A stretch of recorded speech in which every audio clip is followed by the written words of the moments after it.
with you. ಕೆಪಿಎಸ್ಸಿಯಲ್ಲಿ ಮತ್ತೆ ಕರ್ಮಕಾಂಡ ವಿಶೇಷ ಕಾರ್ಯಕ್ರಮಕ್ಕೆ ಸ್ವಾಗತ. ನಾನು ಹರಿಪ್ರಸಾದ್. ಕೆಪಿಎಸ್ಸಿ ನೇಮಕಾತಿಗೆ ಮತ್ತೆ ಬಂತು ಹಳೆ ನಿಯಮ. ಒಂದು ಹುದ್ದೆಗೆ 3 ಬದಲು 5 ಸಂದರ್ಶನ.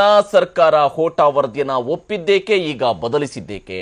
ನೇಮಕಾತಿಯಲ್ಲಿ ಮತ್ತೆ ನಡೆಯುತ್ತಾ ದುಡ್ಡಿನ ಕಾರುಬಾರು. ಶ್ಯಾಮ್ ಭಟ್ ಮುಖ್ಯಸ್ಥರಾದ ಮೇಲೆ ಹಳೆ ಪದ್ಧತಿ ಬಂದಿದ್ದೇಕೆ? ಇದುವೇ ಇವತ್ತಿನ ವಿಶೇಷ. ಕೆಪಿಎಸ್ಸಿಯಲ್ಲಿ ಮತ್ತೆ ಕರ್ಮಕಾಂಡ.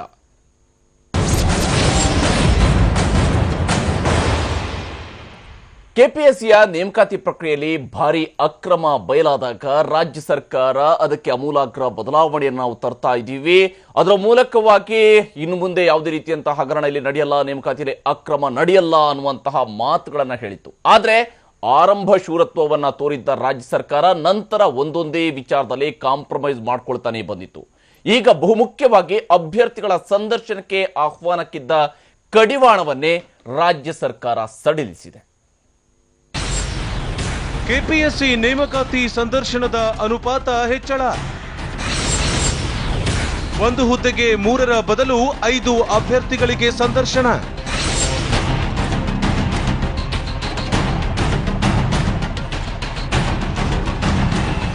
ರಾಜ್ಯ ಸಚಿವ ಸಂಪುಟ ಸಭೆಯಲ್ಲಿ ಕೆಪಿಎಸ್ಸಿ ಮೂಲಕ ನಡೆಯೋ ನೇಮಕಾತಿ ಪ್ರಕ್ರಿಯೆಗಳಿಗೆ ಮಹತ್ವದ ಬದಲಾವಣೆ ತರಲಾಗಿದೆ. ಒಂದು ಹುದ್ದೆಯ ನೇಮಕಾತಿಗೆ ಪರೀಕ್ಷೆಗಳು ಬರೆದ ನಂತರ ನಡೆಯೋ ಸಂದರ್ಶನದಲ್ಲಿ 3 ಮಾತ್ರ ಸಂದರ್ಶನಕ್ಕೆ ಆಹ್ವಾನಿಸಲಾಗ್ತಿತ್ತು. ಆದ್ರೀಗ ಸರ್ಕಾರ ಒಂದು ಹುದ್ದೆಗೆ 3 ಬದಲು 5 ಜನ ಅಭ್ಯರ್ಥಿಗಳನ್ನ ಸಂದರ್ಶನಕ್ಕೆ ಕರೆಯೋ ಪ್ರಸ್ತಾವನೆಗೆ ಅಸ್ತು ಹೊಂದಿದೆ.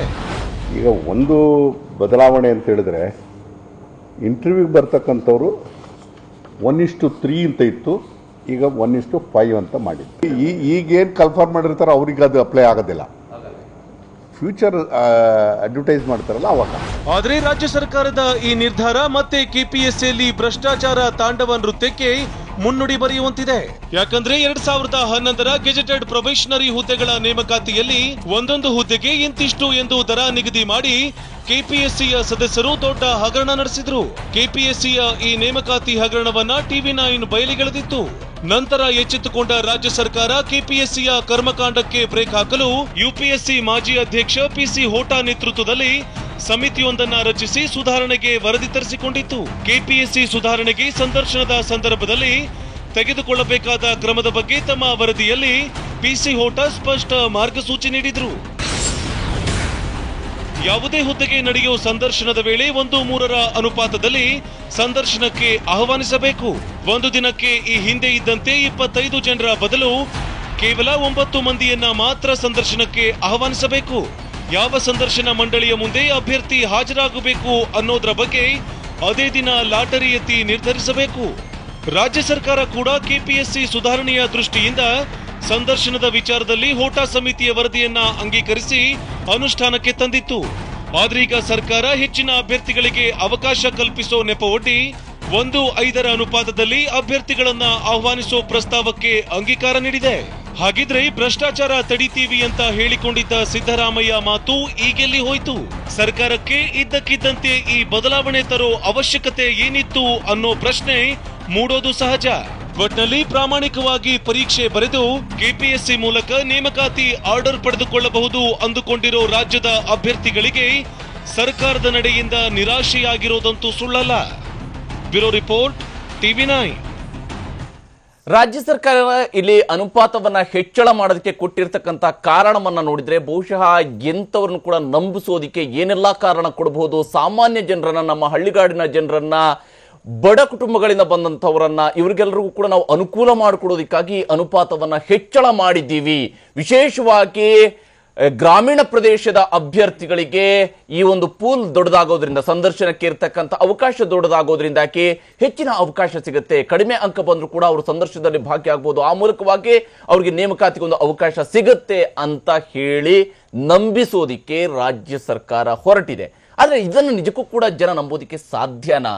ಅಥವಾ ಈ ಒಂದು ಪೂಲ್ ದೊಡ್ಡದಾಗೋದ್ರಿಂದಾಗಿ, ಅಂದ್ರೆ ಸಂದರ್ಶನಕ್ಕೆ ಸಂಬಂಧಪಟ್ಟಂತೆ ಒಂದು ಹುದ್ದೆಗೆ 3 ಜನರನ್ನ ಸಂದರ್ಶನ ಮಾಡೋ ಬದಲಿಗೆ 5 ಜನರನ್ನ ಮಾಡಿದಾಗ ಹಿಂದೆ ನಾವು 2011ರಲ್ಲಿ ನೋಡಿದ್ವಿ, ಒಂದು ಪೋಸ್ಟ್ಗೆ 80 ಲಕ್ಷ, 60 ಲಕ್ಷ, 40 ಲಕ್ಷ ಈ ರೀತಿಯಾದಂತಹ ಬಿಡ್ಡಿಂಗ್ ಮಾದರಿಯಲ್ಲಿ ನಡೆದಿರ್ತಕ್ಕಂಥ ನಾವು ನೋಡಿದ್ವಿ. ಹಾಗಾದ್ರೆ ಈಗ ಒಂದೊಂದೇ ಬದಲಾವಣೆಯನ್ನ ಹೇಳ್ತಾರೆ ಬಂದಿದ್ದಂಥ ರಾಜ್ಯ ಸರ್ಕಾರ ಯಾಕೆ ಮತ್ತೆ ರಿವರ್ಸ್ ಗೇರ್ ನಲ್ಲಿ ಹೋಗ್ತಾ ಇದೆ ಅನ್ನುವಂಥದ್ದು ಕೂಡ ಅಷ್ಟೇ ಇಂಟ್ರೆಸ್ಟಿಂಗ್ ಆಗಿರ್ತಕ್ಕಂಥ ಅಂಶ. ಇದೆಲ್ಲದರ ಬಗ್ಗೆ ಕೂಡ ಮಾತಾಡೋಣ. ನಮ್ಮ ಜೊತೆಗೆ ನಮ್ಮ ಸ್ಟುಡಿಯೋದಲ್ಲಿ ಅತಿಥಿಗಳು ಜಾಯ್ನ್ ಆಗಿದ್ದಾರೆ. ಹಿರಿಯ ವಕೀಲರು ಹಾಗೂ ರಾಜ್ಯ ಹಿಂದುಳಿದ ವರ್ಗಗಳ ಆಯೋಗದ ಮಾಜಿ ಅಧ್ಯಕ್ಷರಾಗಿರುವ ಡಾಕ್ಟರ್ CS ದ್ವಾರಕಾನಾಥ್ ಅವರು ನಮಗೆ ಈ ಕಾರ್ಯಕ್ರಮದಲ್ಲಿ ಜಾಯ್ನ್ ಆಗಿದ್ದಾರೆ. ಹಾಗೆಯೇ ನೋರ್ವ ಹಿರಿಯ ವಕೀಲ MB ನರಗುಂದ್ ಅವರು ಕೂಡ ನಮಗೆ ಈ ಕಾರ್ಯಕ್ರಮದಲ್ಲಿ ಜಾಯ್ನ್ ಆಗಿದ್ದಾರೆ. ಹಿರಿಯ ಪತ್ರಕರ್ತ ಅಬ್ದುಲ್ ಹಕೀಮ್ ಅವರು ನಮಗೆ ಈ ಕಾರ್ಯಕ್ರಮದಲ್ಲಿದ್ದಾರೆ. KPSCಯ ಮಾಜಿ ಅಧ್ಯಕ್ಷರಾಗಿರುವ YK ಪುಟ್ಟಸ್ವಾಮಿ ಗೌಡರು ಕೂಡ ನಮಗೆ ಈ ಕಾರ್ಯಕ್ರಮದಲ್ಲಿ ಜಾಯ್ನ್ ಆಗ್ತಾರೆ. ಮೊದಲಿಗೆ MB ನರಗುಂದ್ ಅವರೇ, ಈ ಒಂದು ನಡೆಯನ್ನ ನೋಡಿದಾಗ ಸರ್ಕಾರ ಹೇಳುತ್ತೆ ಇದು ಗ್ರಾಮೀಣ ಪ್ರದೇಶದ ಅಭ್ಯರ್ಥಿಗಳಿಗೂ ಕೂಡ ಅನುಕೂಲ ಮಾಡಿಕೊಡೋದಕ್ಕೆ ಬೇಕಾಗಿ ಈ ಪೂಲನ್ನು ದೊಡ್ಡದು ಮಾಡ್ತಾ ಇದ್ವಿ. ಸಂದರ್ಶನಕ್ಕೆ 3 ಜನರ ಬದಲಿಗೆ 5 ಜನ ಬರ್ತಾರೆ, ಕಡಿಮೆ ಅಂಕ ತಂದವರಿಗೂ ಕೂಡ ಒಂದು ಅವಕಾಶ ಸಿಗುತ್ತೆ ಅಂತ ಹೇಳಿ ಇದನ್ನು ಒಪ್ಕೊಡ್ಬೋದಾ ನರಗುಂದ್? ಇದನ್ನ ಯಾವುದೇ ಒಬ್ಬ ಸಾಮಾನ್ಯ ಜ್ಞಾನ ಇರುವಂತ ವಿದ್ಯಾರ್ಥಿಯೂ ಕೂಡ ಇದನ್ನು ಒಪ್ಪಿಕೊಳ್ಳೋದಿಲ್ಲ. 1998, 99 ಮತ್ತು 2004ರ ಒಂದು KPSC ಎಕ್ಸಾಮಿನೇಷನ್ಸ್ ಬಗ್ಗೆ ಮಾನ್ಯ ಹೈಕೋರ್ಟ್ನಲ್ಲಿ ಒಂದು series of writ petitions court ಮುಂದೆ ಬಂದಿತ್ತು.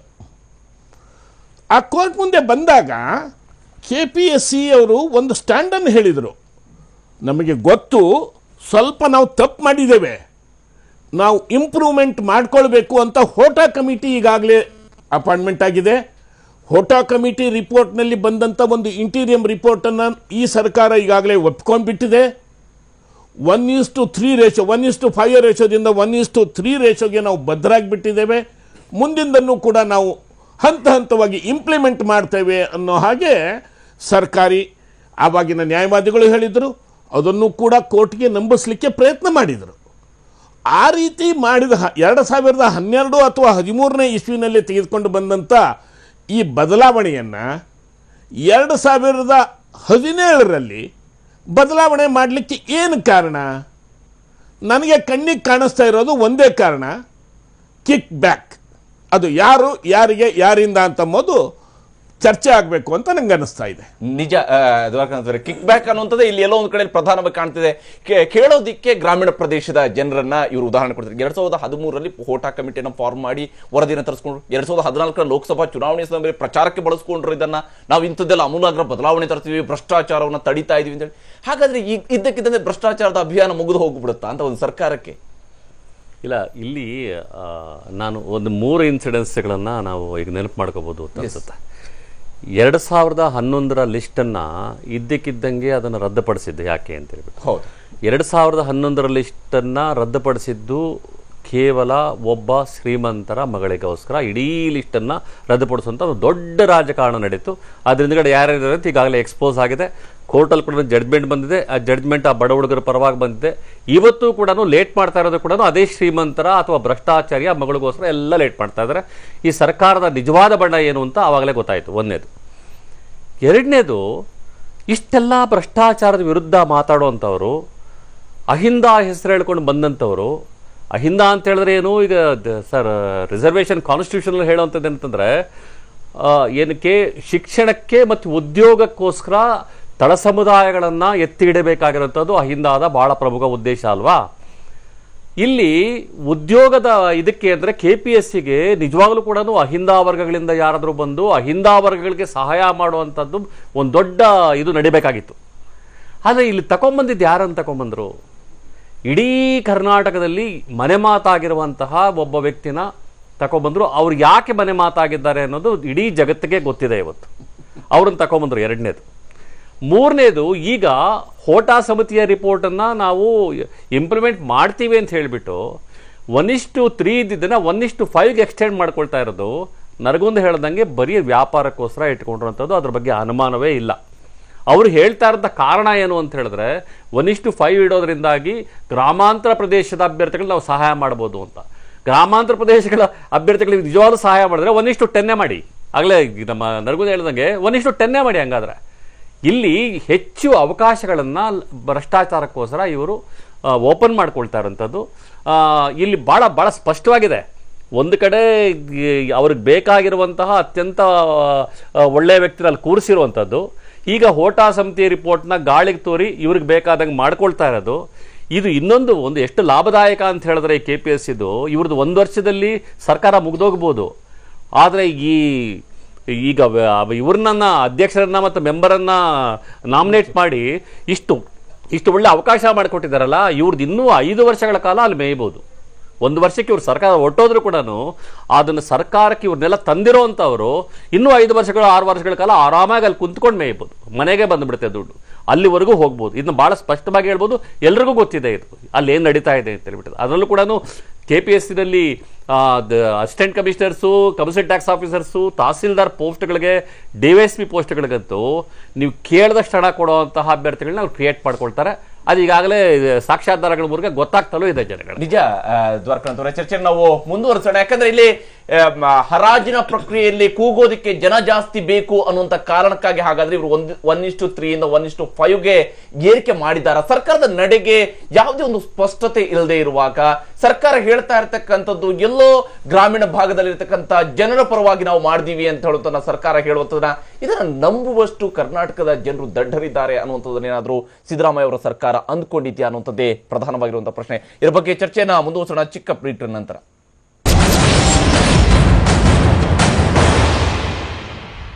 ರಘುವೇಂದ್ರ ಮತ್ತೊಮ್ಮೆ ಸ್ವಾಗತ. ನಾವು ಚರ್ಚೆಯನ್ನ ಮುಂದುವರಿಸೋಣ. ಈಗಾಗಲೇ ರಾಜ್ಯ ಸರ್ಕಾರ ಏನು PC ಹೋಟಾ ಸಮಿತಿಯನ್ನ ಒಂದು ರಚನೆ ಮಾಡಿ 2013ರಲ್ಲಿ ಒಂದು ವರದಿ ಬಂದ ನಂತರ ಅವರು ಕೊಟ್ಟಿರ್ತಕ್ಕಂತಹ ಶಿಫಾರಸುಗಳಲ್ಲಿ ಕೇವಲ 3 ಶಿಫಾರಸನ್ನು ಮಾತ್ರ ರಾಜ್ಯ ಸರ್ಕಾರ ಸಚಿವ ಸಂಪುಟದಲ್ಲಿ ತಿರಸ್ಕರಿಸಿತು.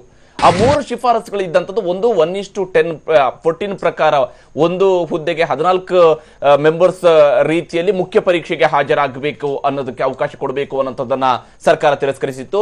ಎರಡನೇದು ಒಂದು ಸರ್ಚ್ ಕಮಿಟಿಯನ್ನು ಫಾರ್ಮ್ ಮಾಡಬೇಕು, KPSCಗೆ ಯಾರು ಅಧ್ಯಕ್ಷರಿರಬೇಕು, ಯಾರು ಸದಸ್ಯರಿರಬೇಕು ಅನ್ನೋದನ್ನ ನೇಮಕ ಮಾಡೋದಕ್ಕೆ ಸರ್ಚ್ ಕಮಿಟಿ ಇರಬೇಕು ಅನ್ನುವಂಥದ್ದನ್ನ ಸರ್ಕಾರ ತಿರಸ್ಕಾರ ಮಾಡಿತ್ತು. ಯಾಕಂದ್ರೆ ನಮಗೆ ಪೊಲಿಟಿಕಲ್ ಕಂಪಲ್ಷನ್ಸ್ ಇರುತ್ತೆ, ಪೊಲಿಟಿಕಲ್ ಆಗಿರ್ತಕ್ಕಂತಹ ಒಂದಷ್ಟು ನೇಮಕಾತಿಯನ್ನು ಮಾಡೋದಕ್ಕೆ ಅವಕಾಶ ಇರೋದಿಲ್ಲ. ಈ ಕಾರಣಕ್ಕಾಗಿ ಇದು ಸಾಧ್ಯ ಇಲ್ಲ. ಸರ್ಚ್ ಕಮಿಟಿ ಮಾಡಿದ್ರೆ ಕೇವಲ ಅಧಿಕಾರಿಗಳು ಮಾತ್ರ ಅದಕ್ಕೆ ಬರ್ತಾರೆ. ಯಾಕಂದ್ರೆ ಸರ್ಚ್ ಕಮಿಟಿಯನ್ನು ಕೂಡ ಒಬ್ಬ ACS ಲೆವೆಲ್ನ ಅಧಿಕಾರಿಯ ಮೂಲಕವಾಗಿ ಮಾಡಬೇಕು ಅಂತ ಹೇಳಿದ ಕಾರಣಕ್ಕೆ ಅದನ್ನು ರಾಜ್ಯ ಸರ್ಕಾರ ತಿರಸ್ಕರಿಸಿತ್ತು. ಮೂರನೇದಾಗಿ ರಾಜ್ಯ ಸರ್ಕಾರ ಅಲ್ಲಿ ತಿರಸ್ಕಾರವನ್ನ ಮಾಡಿರ್ತಕ್ಕಂಥದ್ದು ಯಾರು ಸಂದರ್ಶನ ನಡೆಸ್ತಾರ, ಸಂದರ್ಶನದ ಸಂದರ್ಭದಲ್ಲಿ ಇರತಕ್ಕಂತ ಕಮಿಟಿಯ ಒಳಗಡೆ ಆ ಮಂಡಳಿಯಲ್ಲಿ ಹೊರ ರಾಜ್ಯದ ಒಬ್ಬ ತಜ್ಞ ಇರಬೇಕು ಅಂತ ಹೇಳುವಂತ ವಿಚಾರಕ್ಕೆ ಅವ್ರಿಗೂ ನಮ್ಮ ಅಭ್ಯರ್ಥಿಗಳಿಗೂ ಭಾಷೆಯ ತೊಂದರೆ ಆಗುತ್ತೆ, ಕಮ್ಯುನಿಕೇಶನ್ ಪ್ರಾಬ್ಲಮ್ ಆಗುತ್ತೆ, ನಮ್ಮ ಎಲ್ಲ ಮಕ್ಕಳಿಗೂ ಕೂಡ ಹಿಂದಿ ಅಥವಾ ಇಂಗ್ಲಿಷ್ ಅಲ್ಲಿ ಉತ್ತರ ಕೊಡೋದಕ್ಕೆ ಆಗೋದಿಲ್ಲ ಅನ್ನೋ ಕಾರಣವನ್ನ ಇಟ್ಕೊಂಡು ರಾಜ್ಯ ಸರ್ಕಾರ ಈ 3 ತಿರಸ್ಕರಿಸಿತು. ಫೈನ್, ಅದರ ಜನ ಏನೋ ಓಕೆ, ಉಳಿದವೆಲ್ಲವೂ ಕೂಡ ಇಷ್ಟೆಲ್ಲ ಒಳ್ಳೇದು ಮಾಡಿದ್ದಾರೆ, ಹಾಗಾಗಿ ಈ 3 ಓಕೆ ಅನ್ನೋ ರೀತಿಯಲ್ಲಿ ಒಪ್ಪಿಕೊಳ್ಳುವಂತ ಹಂತವನ್ನ ರಾಜ್ಯದ ಜನ ಬಂದಿದ್ರು. ಆದ್ರೆ ರಾಜ್ಯ ಸರ್ಕಾರ ಈಗ ಮಾಡೋದಕ್ಕೆ ಹೊರಟಿರುವಂತದ್ದು ಏನು ಹಾಗಾದ್ರೆ? ಹಕ್ಕಿಮವ್ರೆ, ಇಲ್ಲಿ 1:14 ಮುಖ್ಯ ಪರೀಕ್ಷೆಗೆ ಬರಬೇಕಾದನ್ನ ತಿರಸ್ಕರಿಸಿ ಓಕೆ, ಆದ್ರೆ 1:3 ಅಂತ ಹೇಳಿ ಕೊಟ್ಟಿದ್ದನ್ನ ಒಪ್ಪಿಕೊಂಡು ಇವತ್ತು ಅದರ ಮೂಲಕವಾಗಿ ಎಕ್ಸಾಮ್ ನಡೀತಾ ಇದೆ, ಅದರ ಮೂಲಕವಾಗಿ ನೇಮಕಾತಿ ಪ್ರಕ್ರಿಯೆ ನಡೀತಿದೆ, ಅದ್ರ ರಿಸಲ್ಟ್ ಏನೋ ಅನ್ನೋದ್ರ ಬಗ್ಗೆ ಗೊತ್ತಾಗುವ ಮೊದಲೇ ಚೇಂಜ್ ಮಾಡ್ತಾರೆ ಅಂದ್ರೆ ರಾಜ್ಯ ಸರ್ಕಾರ ಎಲ್ಲಿಗೆ ಹೊರಡ್ತಾ ಇದ್ದಾರೆ? ಸರ್ಕಾರ ಮತ್ತು ಈಗಿರುವಂಥ KPSC ಅಧ್ಯಕ್ಷರಿಗೆ ಬಹುಶಃ ಕಾನೂನಿನ ಜ್ಞಾನದ್ದು ಭಾಳ ಕಡಿಮೆ ಇದೆ ಅಂತ ಅನಿಸ್ತಾ ಇದೆ. ಯಾಕಂತಂದರೆ UPSCಯಲ್ಲಿ 2.5 to 2.6 ಜನರಿಗೆ ಮಾತ್ರ IASಗೆ ಮೌಖಿಕ ಪರೀಕ್ಷೆ ಕರೆಯುವಂಥ ಒಂದು ಪದ್ಧತಿ ಇದೆ. ನಮ್ಮಲ್ಲಿಯೂ ಕೂಡ 2008ರಲ್ಲಿ KPSC ಅಂದಿನ ಅಧ್ಯಕ್ಷರು ಮತ್ತು ಸರ್ಕಾರಕ್ಕೆ ಪತ್ರ ಬರೆದಿದ್ದು 1:2 ಕರೆಯೋಣ ಅಂತ, 1:2 ಕರಿಬೇಕು ಅಂತಲೇ ಸರ್ಕಾರಕ್ಕೆ ಪತ್ರ ಬರೆದಿದ್ರು. ಆದರೆ ಅಂದಿನ ಸರ್ಕಾರ 1:3 ಕರೀಲಿಕ್ಕೆ ಪರ್ಮಿಷನ್ ಕೊಡ್ತು. 1:3, 1:5 ಇರೋದು 1:3ಗೆ ಬಂದರು. ಮುಂದೆ ಇದರ ಪ್ರಕಾರ ಅಪಾಯಿಂಟ್ಮೆಂಟ್ಸ್ಗಳೆಲ್ಲ ಆದವು. ವಿಚಿತ್ರ ಅಂತಂದರೆ ಸುಪ್ರೀಂ ಕೋರ್ಟಲ್ಲಿ ಭಾಳ ಕ್ಲಿಯರಾಗಿ ಡಿಸಿಷನ್ ಹೇಳಿದೆ, ಯಾವುದೇ ಒಬ್ಬ ವ್ಯಕ್ತಿ ಅಂದರೆ ಅಭ್ಯರ್ಥಿ ತಾನು ಗಳಿಸಿದ ಪರೀಕ್ಷೆಯಲ್ಲಿ ಪಡೆದಂಥ ಅಂಕಕ್ಕೆ 12.5ಕ್ಕಿಂತಲೂ ಹೆಚ್ಚಿನ ಅಂಕ ಮೌಖಿಕ ಪರೀಕ್ಷೆಯಲ್ಲಿ ಕೊಡುವಂಗಿಲ್ಲ. ಈಗ ಯಾರಾದರೂ ಒಬ್ಬ 1000 ಅಂಕ ಪಡೆದಿದ್ದರೆ ಅವನಿಗೆ ಕೊಡಬೇಕಾಗಿದ್ದು ಇವ್ರು ಎಷ್ಟು ಅಂದರೆ 125 ಅಂಕಗಳು ಮಾತ್ರ, ಅದಕ್ಕಿಂತ ಹೆಚ್ಚು ಕೊಡ್ಲಿಕ್ಕೆ ಬರೋದಿಲ್ಲ. ಇವರು ಏನು ತಿಳ್ಕೊಂಡ್ಬಿಟ್ಟಿದ್ದಾರೆ, ಇದನ್ನು ಗಮನಿಸಿಲ್ಲ ಇವರು. ನಾವು ಏನಾದರೂ ವ್ಯಾಪಾರ ಮಾಡ್ಕೊಂಡು ಬಿಡ್ತೀವಿ, ಕೆಳಗಡೆ ಇದ್ದವನಿಗೆ ಮೇಲೆ ಎತ್ತಿದವನು ಕೆಳಗಡೆ ಮಾಡಲಿಕ್ಕೆ ಶಕ್ಯವೇ ಇಲ್ಲ. ಇವ್ರು ಮಾಡ್ಕೊಳ್ಳೋದು ಎಲ್ಲ ಬ್ರಹ್ಮನಿರ್ಸನ. ಒಂದು. ಎರಡನೇದು, ಹೋಟಾ ಸಮಿತಿ ಎಲ್ಲೂ 1:5 ಅಂತ ಹೇಳಿಲ್ಲ, ಕೊಡಬೇಕು ಅಂತ ಹೇಳಿಲ್ಲ. ನಿನ್ನೆ ಏನು ಜಯಚಂದ್ರ ಅವರು ಹೇಳಿದ್ದಾರೆ ಅದಕ್ಕೆ ಸಂಪೂರ್ಣ ಸುಳ್ಳು ಮತ್ತು ಸುಳ್ಳು ಮಾಹಿತಿಯಿಂದ ಹೇಳಿದ್ದಾರೆ. ಹೋಟಾ ಸಮಿತಿ 1:5 ರೆಕಮೆಂಡ್ ಮಾಡಿದೆ ಅಂತ ಹೇಳಿದೆ ಅಂತ ಹೇಳಿದ್ದಾರೆ. ಅಲ್ಲ, ಅವ್ರು ಹೇಳಿದ್ದಾರೆ, ನಿನ್ನೆ ಜಯಚಂದ್ರ ಹೇಳಿದ್ದಾರೆ ಪ್ರೆಸ್ ಕಾನ್ಫರೆನ್ಸಲ್ಲಿ, ಇದು ಹೋಟಾ ಸಮಿತಿಯ ರೆಕಮೆಂಡ್ ಪ್ರಕಾರ ಆಗಿದೆ ಅಂತ. ಆ ರೀತಿಯಿಂದ ರೆಕಮೆಂಡೇಷನು ಆಗಿಲ್ಲ. ಮೂರನೇದು ಪ್ರಶ್ನೆ ಏನಪ್ಪ ಅಂತಂದರೆ, ಈಗ ನಾನು ಕರ್ನಾಟಕ ವಿಶ್ವವಿದ್ಯಾಲಯದ ಬೋರ್ಡ್ ಆಫ್ ಅಪಾಯಿಂಟ್ಮೆಂಟಲ್ಲಿ ಮೆಂಬರ್ ಆಗಿದ್ದು ಕೆಲಸ ಮಾಡಿದವನು. ಆ ಒಬ್ಬ ವ್ಯಕ್ತಿಗೆ ಮತ್ತೊಬ್ಬ ವ್ಯಕ್ತಿಗೆ ಅಂಕಗಳು ಭಾಳ ಪ್ರಮಾಣದಲ್ಲಿ ಭಾಳ ಹೆಚ್ಚು ಕಡಿಮೆ ಇರ್ತವೆ. ಈಗ ನೀವು ಮಿಲಿಟ್ರಿ ರಿಸರ್ವೇಷನ್ ಬಂತು ಅಂತ ತಿಳ್ಕೊಳ್ಳೋಣ, ನಾವು ಮಿಲಿಟರಿ ರಿಸರ್ವೇಷನ್ಸ್ ಬಂದಾಗ ಒಬ್ಬನಿಗೆ 800 ಬಿದ್ದರೆ ಎರಡನೇ ಕ್ಯಾಂಡಿಡೇಟ್ 750 ಇರುತ್ತೆ, ಅದ್ರ ಕ್ಯಾಂಡಿಡೇಟ್ 700 ಇರುತ್ತೆ, ಅದ್ರ ಕ್ಯಾಂಡಿಡೇಟು 600 ಇರುತ್ತೆ. ಈ ಥರ ಅಲ್ಲೇ 100 200 ಡಿಫ್ರೆನ್ಸ್ ಆಗಿಬಿಡ್ತವೆ ಕೆಲವು ವಿಭಾಗದಲ್ಲಿ. ಮೇಲ್ಗಡೆ ಟೈಟಾಗಿ ಹೋಗುತ್ತೆ, ಕೆಳಗಡೆ ಹೋದಂಗೆಲ್ಲ ಭಾಳ ಜಾಳಾಗಿ ಹೋಗುತ್ತೆ.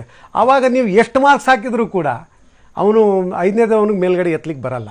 ಇದೇನಾಯ್ತು ಈಗ ಬೀದರು, ರಾಯಚೂರು, ಗುಲ್ಬರ್ಗ, ಬಳ್ಳಾರಿ ಈ ಕಡೆಯಿಂದ ದೂರದಿಂದ ಬಂದು ನಾನು ಇಂಟರ್ವ್ಯೂ ಅಟೆಂಡ್ ಮಾಡಿದೆ, ಸಿಲೆಕ್ಷನ್ ಆಗಲಿಲ್ಲ, ದುಡ್ಡು ಕೊಟ್ಟವನು ಆದ ಅನ್ನೋದು ಭ್ರಮನಿರಸನ ನಮ್ಮ ಯುವಕರಲ್ಲಿ ಬರುತ್ತೆ. ಇಂಥ ಭ್ರಮನಿರಸನೆ ನಕ್ಸಲೈಟ್ ಚಳವಳಿ ಮತ್ತೊಂದು ಚಳವಳಿಗೆ ಅನುಕೂಲ ಆಗುತ್ತೆ. ಸರ್ಕಾರ ಹೇಳ್ತಾ ಇರೋದು ಶುದ್ಧ ಸುಳ್ಳು.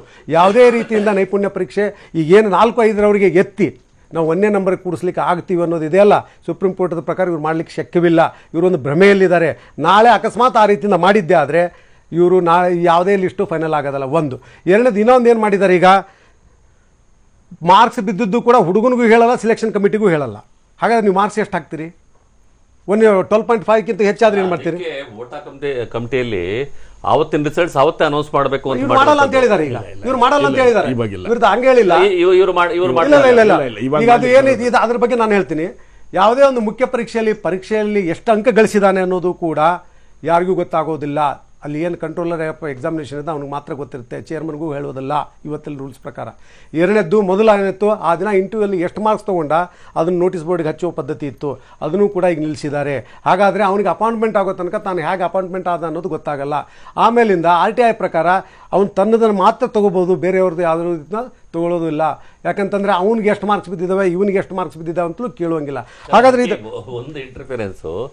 ಮೊದಲು ಏನಾಗ್ತಿತ್ತು, ಅವತ್ತು ಅನೌನ್ಸ್ ಮಾಡಬೇಕಾಗಿರೋದ್ರಿಂದ ಇಂಟರ್ವ್ಯೂವರೆಗೂ ವ್ಯಾಪಾರ ನಡೀತಿತ್ತು. ಈಗ ಇಂಟರ್ವ್ಯೂ ಆದ್ಮೇಲೂ ವ್ಯಾಪಾರ ನಡೆಯುತ್ತೆ, ಯಾಕಂದ್ರೆ ಅನೌನ್ಸ್ ಮಾಡಲ್ವಲ್ಲ. ಆ ಕಾರಣಕ್ಕೋದ್ರೆ ಕಡೇ ದಿವಸದವರೆಗೂ ವ್ಯಾಪಾರ ಮತ್ತು ಇದು ಬಿಡ್ ಅಂತ ಹೇಳ್ತಿದ್ದೇವಲ್ಲ, ಅದು ನಡ್ಕೊಂಡು ಹೋಗ್ತಲೇ ಇರುತ್ತೆ. ಹೇಳಿ. ಹೀಗಾಗಿ ಸರ್ಕಾರದ್ದು ಏನಿದು ನಿಲುವಿದೆ, ಅವ್ರೇನು ಹೇಳ್ತಾರೆ, ಇಂಟರ್ವ್ಯೂಯಲ್ಲಿ ನಾವು ನೈಪುಣ್ಯತೆಯನ್ನು ಪರೀಕ್ಷೆ ಮಾಡ್ತೀವಿ. ಆಮೇಲೆ ಏನು 4-5 ಬರೀ ಹಳ್ಳಿಯವರೇ ಬರಬೇಕಾಗಿಲ್ಲ, ಪೇಟೆಯವರು ಬರ್ತಾರೆ ಇಂಟರ್ವ್ಯೂಗೆ. ಆದರೆ ಅವರಿಗೆ ಅನುಕೂಲನೇ ಆಗೋದಿಲ್ಲ. ಇವರು ಒಂದು ಏನಿದೆ ಅಂತಂದರೆ ಒಂದು ಯುವಕರಿಗೆ ತಪ್ಪು ಸಂದೇಶ ಕೊಡ್ತಾ ಇದ್ದಾರೆ. 1:2ನೇ ಕಷ್ಟ ಆಗ್ತಾ ಇದೆ, ಅಷ್ಟೊಂದು ಟೈಟ್ ಇರುತ್ತೆ ಅಲ್ಲಿ ಪೊಸಿಷನ್ಗಳು. ಇವರು 1:5 ತನಕ ರೀಚ್ ಆಗ್ಲಿಕ್ಕೆ ಆಗೋದಿಲ್ಲ. ವಿದ್ಯಾರ್ಥಿಗಳಿಗೆ ಭ್ರಮನಿರಸನ ಮಾಡ್ತಾರೆ, ಸಾಕಷ್ಟು ಸಂಖ್ಯೆ ಜನರಿಗೆ ದುಡ್ಡು ಸಮಯ ಹಾಳು ಮಾಡ್ಕೊಂಡು ಇಂಟರ್ವ್ಯೂ ಅಟೆಂಡ್ ಮಾಡ್ತಾರೆ. ಆಗೋದಿಲ್ಲ ಅನ್ನೋ ಭ್ರಮನಿರಸನಕ್ಕೆ ಈ ಸರ್ಕಾರಕ್ಕೆ ದುಡ್ಡು ಕೊಟ್ಟವ್ರಿಗೆ ಆಯಿತು ಅಂತ ಬೈಕೊಂಡು ಹೋಗ್ತಾರೆ. 1987ನೇ ಇಸ್ವಿನಲ್ಲಿ ಸುಪ್ರೀಂ ಕೋರ್ಟ್ನವರು ಈ ರೀತಿ ರೂಲ್ಸ್ ಬದಲಾಯಿಸೋರ ಬಗ್ಗೆ ಒಂದು ಶಬ್ದವನ್ನು ಉಪಯೋಗ ಮಾಡಿದ್ದಾರೆ. KPSC, UPSC ಇಂತಹ ಸ್ಥಳದಲ್ಲಿ ಬಾರಿಗೆ ನೀವು ರೂಲ್ಸನ್ನು ಬದಲಾವಣೆ ಮಾಡುವುದರಿಂದ ಸಮಾಜ ನಿಮ್ಮ ಮೇಲೆ ಇರತಕ್ಕಂಥ ವಿಶ್ವಾಸಾರ್ಹತೆಯನ್ನು ನೀವು ಕಳೆದುಕೊಳ್ತೀರಿ. ಈ ರೀತಿ ಬದಲಾವಣೆ ಮಾಡಬಾರ್ದು ಅಂತ 1987ದಲ್ಲೇ ಸುಪ್ರೀಂ ಕೋರ್ಟ್ ಹೇಳಿದೆ. ಉತ್ತರ ಪ್ರದೇಶದ ಒಂದು ಅಲ್ಲಿಯ UPSC ಸಲುವಾಗಿ ಸೆಲೆಕ್ಷನ್ಸ್ ಬಂದಾಗ ಆ ರೀತಿ ಬಾರಿಗೆ ನಾವು ಹೇಳ್ಕೊಂಡು ಬಂದಿದೆ.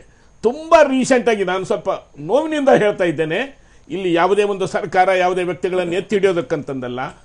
ಇತ್ತೀಚಿನ ದಿನಗಳಲ್ಲಿ ಈ ಪಬ್ಲಿಕ್ ಸರ್ವಿಸ್ ಕಮಿಷನ್ನಲ್ಲಿ ಆಗತಕ್ಕಂಥ ಅವ್ಯವಹಾರಗಳ ಬಗ್ಗೆ ಅತಿ ಉತ್ತಮವಾದಂಥ ಒಂದು ಜಡ್ಜ್ಮೆಂಟ್ ಇದ್ದಿದ್ದು ವೀರಪ್ಪ ಸಾಹೇಬರು ಹಾಗೂ ಕುಮಾರ್ ಸಾಹೇಬರು ಜಡ್ಜ್ಮೆಂಟನ್ನು ಕೊಟ್ಟಿದ್ದಾರೆ 2016ನೇ ಇಸ್ವಿನಲ್ಲಿ. ಸುಮಾರಾಗಿ 250-60 ಪೇಜಿನ ಒಂದು ಜಡ್ಜ್ಮೆಂಟ್ ಇದೆ. ಈ ಜಡ್ಜ್ಮೆಂಟ್ ಈಗ ಸುಪ್ರೀಂ ಕೋರ್ಟ್ನಲ್ಲಿ ಪೆಂಡಿಂಗ್ ಇದೆ. ನಾನು ಅದನ್ನು ಒಪ್ಕೊಳ್ತೇನೆ, ಪೂರ್ಣವಾಗಿ ನಾವು ಸರಿ ತಪ್ಪು ಅಂತ ಚರ್ಚೆ. ಆದರೆ ಅದರಲ್ಲಿ ಬಂದಂಥ ಕೆಲವು ಆ ವ್ಯಕ್ತಿಗಳಿಗೆ ಪ್ರಮೋಷನ್ ಕೊಡಬೇಕೋ ಕೊಡಬಾರ್ದು ಅನ್ನೋದು ಒಂದು ಭಾಗ. ಎರಡನೇದು ಪ್ರಿನ್ಸಿಪಲ್ಸ್ ಅಂತಂಬೋದು ಏನಿದೆಲ್ಲ, ಆ ಪ್ರಿನ್ಸಿಪಲ್ಸನ್ನು ಅವರು ಇವರನ್ನು ಬಯಸಿದ್ರು. ಸ್ವಾಮಿ, ಈ ಸರ್ಕಾರ ಇದ್ದಿದ್ದು ಇಂತಹ ತಪ್ಪನ್ನೇ ಮಾಡ್ತದೆ ಅಂತ ತಿಳ್ಕೊಂಡು ಅವರು ಡೈರೆಕ್ಷನ್ ಕೊಟ್ಟಿದ್ದಾರೆ. ಓಟಾ ಕಮಿಟಿನಲ್ಲಿ ಹೇಳಿದಂಥ ಇಂತಿಂಥ ಪ್ಯಾರಾಗ್ರಾಫ್ಸ್ಗಳನ್ನು ನೀವು ಸರಿಯಾದ ರೂಲ್ಸ್ ಫ್ರೇಮ್ ಮಾಡೋವರೆಗೆ they have been deem to be under enforce ಅಂತ. ಓಟಾ ಕಮಿಟಿ ರಿಪೋರ್ಟು ಇವತ್ತಿನ ಮಟ್ಟಿಗೆ ಅದು ಈಗಾಗಲೇ ರೂಲ್ಸ್ ಸ್ಟೇಜನ್ನು ಪಡೆದುಬಿಟ್ಟಿದೆ because of the high court judgment. ಆ ರೀತಿ ಕೊಟ್ಟಂಥ ಒಂದು ರೂಲ್ಸನ್ನು ನೀವು ಹೇಗೆ ಬೇಕೋ ಹಾಗೆ ಇಡೀ ಸಮಾಜದ ಎದುರುಗಡೆ ಚರ್ಚೆ ಮಾಡಲಾರ್ದೇ ಅಪ್ರೂವಲ್ KPSC ಪ್ರಪೋಸಲ್ ಕಳಿಸ್ತದೆ, ಮಿನಿಸ್ಟ್ರಿ ಅಪ್ರೂವಲ್ ಕೊಡ್ತದೆ, GO ಇಶ್ಯೂ ಮಾಡ್ತೀರಿ.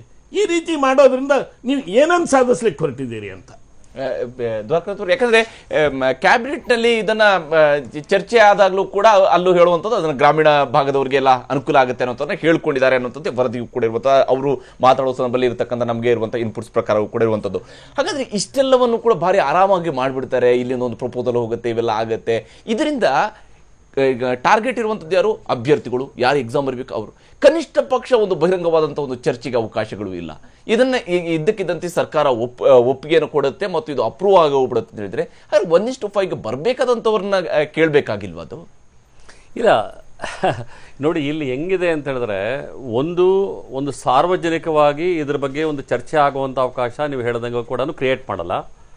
ಓಟಾ ಕಮಿಟಿ ಏನು ಹೇಳುತ್ತೆ ಅದನ್ನು ಕೂಡ ಫಾಲೋ ಮಾಡಲ್ಲ. ಕಳೆದ ಸಲ ಇವರು 2011 ಬ್ಯಾಚ್ಗೆ ಅಪಾಯಿಂಟ್ಮೆಂಟ್ಸ್ ಕೊಡಬೇಕು ಅಂತ ಹೇಳಿದಾಗ ಇವರು ಮತ್ತೆ ರಿಪೀಟೆಡ್ ಆಗಿ ಹೇಳಿದ್ದು ಓಟಾ ಕಮಿಟಿ ಬಗ್ಗೆ. ಹೌದು, ನಾವು ಅದನ್ನ ಇಂಪ್ಲಿಮೆಂಟ್ ಮಾಡ್ಲಿಕ್ಕೋಸ್ಕರನೇ ಇದನ್ನೆಲ್ಲ ಮಾಡ್ತಾ ಇದ್ದೀವಿ ಅಂತ ಹೇಳಿದ್ದು. ಆಗ ಸುಮಾರು 362 ಜನ ವಿದ್ಯಾರ್ಥಿಗಳ ಬಾಯಲ್ಲಿ ಮಣ್ಣು ಹಾಕಿದ್ರು. ಅವ್ರಿಗೆ 2 ವರ್ಷ ಆಗಿದೆ, ಇವತ್ತರೆಗೂ ಕೂಡ ಅವರಿಗೆ ಕೆಲಸಗಳು ಸಿಕ್ಕಿಲ್ಲ, ಅದು ಬೇರೆ ಪ್ರಶ್ನೆ.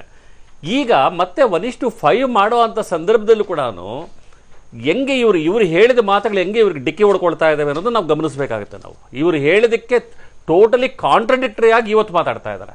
2014ರಲ್ಲಿ ಇವರು 2011 ಬ್ಯಾಚ್ ಬಗ್ಗೆ 2014ರಲ್ಲಿ ರಿಸಲ್ಟ್ಸ್ ಬಂದಂಥ ಸಂದರ್ಭದಲ್ಲಿ ಇವರು ಹೇಳಿದ ಮಾತುಗಳೇನು ಅಂತ ದಯವಿಟ್ಟು ನೀವು ಒಂದು ಪೇಪರ್ ತೆಗೆದು ನೋಡ್ಬಿಟ್ಟಿದ್ದು ಅಂತ ಹೇಳಿದ್ರೆ, ಇವತ್ತು ಅವ್ರು ಹೇಳಿದ ಮಾತುಗಳಿಗೂ ಇವತ್ತು ಅವ್ರು ಮಾತಾಡ್ತಾ ಇರೋದಕ್ಕೂ ಈಗ ಅಜಗಜಾಂತರವಾದ ವ್ಯತ್ಯಾಸ ಇದೆ. ಮತ್ತು ಇವೆರಡೂ ಕೂಡ ಒಂದು ದುರುದ್ದೇಶವನ್ನ ಬಹಳ ಸ್ಪಷ್ಟವಾಗಿ ಜನಗಳಿಗೆ ಅರ್ಥ ಆಗೋ ಥರದಲ್ಲಿ ಮಾಡ್ಕೊಂಡು ಹೋಗ್ತಾ ಇದ್ದಾರೆ. ನನಗನ್ಸುತ್ತೆ ಇವೆಲ್ಲವೂ ಕೂಡ ಎಲ್ಲದರಿಂದಲೂ ಕೂಡ ಅನಾನುಕೂಲ ಆಗೋದು ಯಾರಿಗೆ ಅಂತ ಹೇಳಿದ್ರೆ ಅತ್ಯಂತ ಬಡವರಾದಂತಹ ಅಭ್ಯರ್ಥಿಗಳಿಗೆ. ಅವರಿಗೆ ಜೀವನದ ಒಂದು ಉದ್ದೇಶ ಇರುತ್ತೆ, ನಾನು KPSC ಎಕ್ಸಾಮ್ ಬರೀಬೇಕು, ನಾನು ಇದು ಮಾಡಬೇಕು ಅಂತ ಹೇಳ್ಬಿಟ್ಟು ಅವರ ಉದ್ದೇಶಗಳನ್ನು ಮಣ್ಣುಪಾಲು ಮಾಡಿ ಶ್ರೀಮಂತರಿಗೆ, ಭ್ರಷ್ಟಾಚಾರಿಗಳ ಮಕ್ಕಳಿಗೆ, ಇವ್ರ ಮಕ್ಕಳಿಗೆ, ಇವ್ರಿಗೆಲ್ರಿಗೂ ಕೂಡ ಕೊಟ್ಕೊಳ್ಳೋದಕ್ಕೋಸ್ಕರ ಈ ಅನುಕೂಲಗಳನ್ನೆಲ್ಲ ಮಾಡ್ಕೊಳ್ತಾರೆ ಅನ್ನೋದು ಹೊರತುಪಡಿಸಿದ್ರೆ ಈ ನಿಜವಾಗ್ಲೂ ಕೂಡ ಸಾರ್ವಜನಿಕವಾದ ಯಾವುದೇ ಇವರಿಗೆ ಕಾಳಜಿಗಳಿಲ್ಲ ಅನ್ನೋದು ಬಹಳ ಸ್ಪಷ್ಟವಾಗುತ್ತೆ. ಯಾಕಂದ್ರೆ ಕಳೆದ ಸಲ ಕೂಡ ನಾವು ಇದನ್ನ ನೀವೇ ಇದ್ದಾಗ ನಾವು ಇದನ್ನ ಡಿಸ್ಕಸ್ ಮಾಡಿದ್ವಿ. ಒಬ್ಬ ಅಂಗವಿಕಲ ವಿದ್ಯಾರ್ಥಿ, 2 ಕಣ್ಣಿಲ್ಲದ ವಿದ್ಯಾರ್ಥಿ, ಒಬ್ಬ ಇದರಿಂದ ಬರ್ತಾನೆ ಸೋಲಿಗರ ವಿದ್ಯಾರ್ಥಿ, ಒಬ್ಬ ಬರ್ತಾನೆ, ಒಬ್ಳು ಕೊಟ್ಟೂರಿಂದ ಬೆಳಿಗ್ಗೆ ಎದ್ದು ಬಂದು ಬೆಳಿಗ್ಗೆ ಇದರಲ್ಲಿ ಬಾತ್ರೂಮ್ ಅಲ್ಲಿ ಸ್ನಾನ ಮಾಡಿಬಿಟ್ಟು ಹಂಗೆ ಎಕ್ಸಾಮ್ ಇವತ್ತು ಆ ಹೆಣ್ಣು ಮಗಳ, ಆ ಬಡ ಹೆಣ್ಣು ಮಗಳ ವಿರುದ್ಧ ಇವತ್ತು ಭ್ರಷ್ಟಾಚಾರಿ ಮಗಳಿಗೆ ಇವರೆಲ್ಲರೂ ಸೇರ್ಕೊಂಡು ಇದು ಕೊಡ್ತಾ ಇರೋಂಥದ್ದು, ಅಪಾಯಿಂಟ್ಮೆಂಟ್ ಕೊಡ್ತಾ ಇರೋದು. ಇವತ್ತು ಕೂಡ ಇನ್ನೂ ಅಪಾಯಿಂಟ್ಮೆಂಟ್ ಯಾಕೆ ಲೇಟ್ ಆಗ್ತಾ ಇದೆ ಅಂತಂದ್ರೆ ಜಸ್ಟ್ ಬಿಕಾಸ್ ಆಫ್ ದಟ್. ಆ ಹೆಣ್ಣು ಮಗಳನ್ನ ಏನಾದ್ರು ಮಾಡಿ ವಿಕ್ಟಿಮೈಸ್ ಮಾಡಿ, ಯಾಕಂದ್ರೆ ಅವಳಿಗೆ ಇಲ್ಲಿಗೆ ಬರೋದಕ್ಕೆ ಬಸ್ ಚಾರ್ಜ್ ಕೂಡ ಇಲ್ಲ, ಅವಳನ್ನ ಮುಗಿಸ್ಬೇಕು, ಇವಳನ್ನ ಇಲ್ಲಿಗೆ ಲಂಡನ್ ಇಂದ ಎಕ್ಸಾಮ್ ಬರ್ತಾಳಲ್ಲ ಇಲ್ಲಿ ಬಂದ್ಬಿಟ್ಟಿದೆ, ಅವಳಿಗೆ ಇವರು ಸಹಾಯ ಮಾಡಬೇಕು. ಇದನ್ನ ಇಟ್ಕೊಂಡು ಇವತ್ತು ಮಾಡ್ತಾ ಇದ್ದಾರೆ. ಇದೇ ದುರುದ್ದೇಶನ ಇವತ್ತು ಕೂಡ ಮಾಡ್ತಾ ಇರೋಂಥದ್ದು. ಇವತ್ತು ಕ್ಯಾಬಿನೆಟ್ ಅಲ್ಲಿ ಆಗ್ತಾ ಇರೋಂಥದ್ದು ಕೂಡ ಇದೇ ದುರುದ್ದೇಶ. ಮುಂದಿನ ದಿನಗಳಲ್ಲೂ ಕೂಡ ಅತ್ಯಂತ ಶ್ರೀಮಂತರ ಮಕ್ಕಳಿಗೆ, ಅತ್ಯಂತ ಮೇಲ್ವರ್ಗದ ಮಕ್ಕಳಿಗೆ ಇದನ್ನೆಲ್ಲ ಕೊಡ್ಲಿಕ್ಕೋಸ್ಕರ ಈ ಇಡೀ ವ್ಯವಸ್ಥೆಯನ್ನ ರೂಪಿಸ್ಕೊಳ್ತಾ ಇದ್ದಾರೆ. ಇವ್ರನ್ನ ನಾವು ಯಾವ ರೀತಿಯಲ್ಲಿ ಅಹಿಂದ ಸರ್ಕಾರ ಅಂತ ಕರಿಬೇಕು, ನನಗಂತೂ ನಾಚಿಕೆ ಆಗುತ್ತೆ. ಎಸ್, ಇದ್ರ ಬಗ್ಗೆ ಚರ್ಚೆ ನಾವು ಮುಂದುವರಿಸೋಣ ಚಿಕ್ಕ ಬ್ರೇಕ್ ನಂತರ.